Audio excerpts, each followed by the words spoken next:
the trees were so tall and crowns so thick that he could imagine he was in a forest somewhere on Earth. But the thing Justin best loved to do was swim. He could forget where he was, forget all his problems as well as everyone else's. Arm over arm, head back, Justin would sometimes think that if there were a heaven, it had to be an endless ocean he could spend eternity swimming in. But as usual, heaven would have to wait. Justin could make out the all-too-familiar hum of a hover disk approaching in the distance. It was a sound that elicited an almost Pavlovian response. The president sighed, continued his poor backstroke, and waited patiently to open his eyes until the craft was practically on top of him. It had gotten to the point that he no longer bothered to swim back to shore. He knew something would always happen that would necessitate a disk being sent out to get him. One day, he decided, there would be no emergency at all, no crisis, no feathers to be unruffled, and on that day he would probably drown. But that day was not today.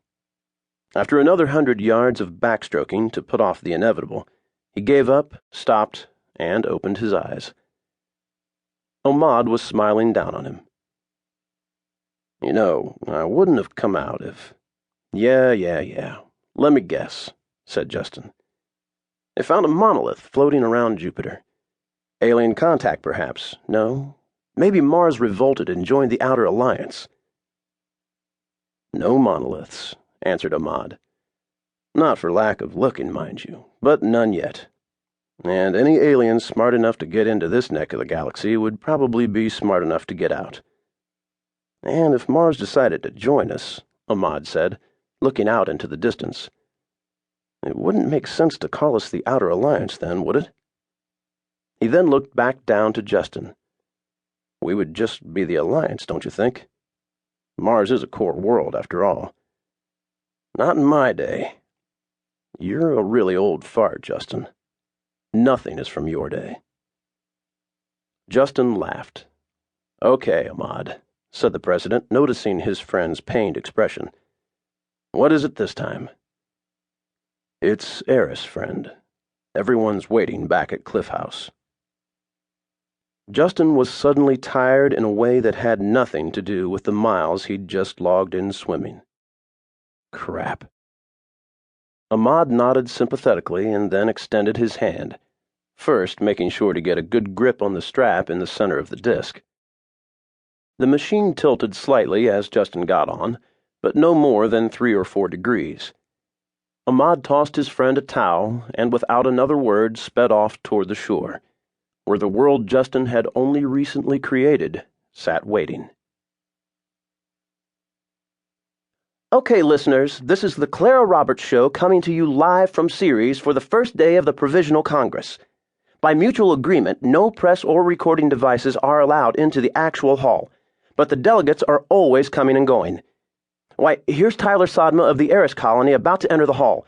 Let me see if I can just ask him to talk to us. Mr. Sodma? Mr. Sodma! A few words for the... Mr. Sodma! No comment. I am sorry, loyal listeners, but he pushed right past me. Seems his reputation is well deserved. Wait a minute. Here comes Karen Cho of the Oberon colony. Miss Cho! Hello, Clara. Love your show. We listen to it on Saturn all the time. Thanks for the plug. Well, sure. You guys always have a good slant about news from the corporate core. Lots of facts without all the Terran propaganda. We try to keep the truth broadcasting for all to hear. You could help my listeners by telling me what's going on behind the closed doors of power. Clara, before we could have that power, we'd all have to agree. Agree on what? Anything. I'm not sure we can even order lunch as a Congress without calling a committee of the whole, and by the time we do agree, it would be time for breakfast. And I thought my job was tough. Miss Cho, got time for another question? Sure. Any chance the first free will show up on opening day? He says he doesn't want to interfere with the formation of the legislative branch until we're all settled in and invite him. And surely, Miss Roberts, you know the provisional president does not encourage the use of that nickname. It's what all my listeners call him.